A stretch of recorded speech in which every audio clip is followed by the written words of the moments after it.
Martyrs' Day, also called Sahid Divas, is a day of respect as well as learning. It reminds us that freedom came with real sacrifice and strength. Behind every flag and school assembly lies a story of courage, choice, and love for the nation. This day helps young minds connect history with values they can carry forward.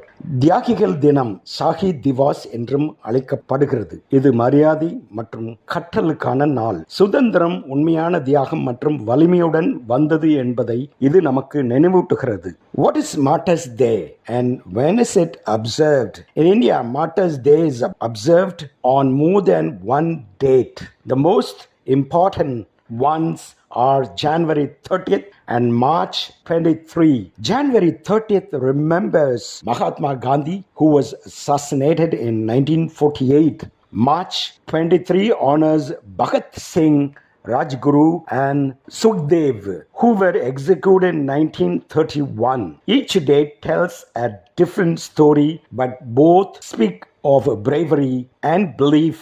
இந்த நாள் இளம் மனங்கள் வரலாற்றை நோக்கி முன்னெடுத்து செல்லக்கூடிய மதிப்பீடுகளை நினைவூட்டுகிறது.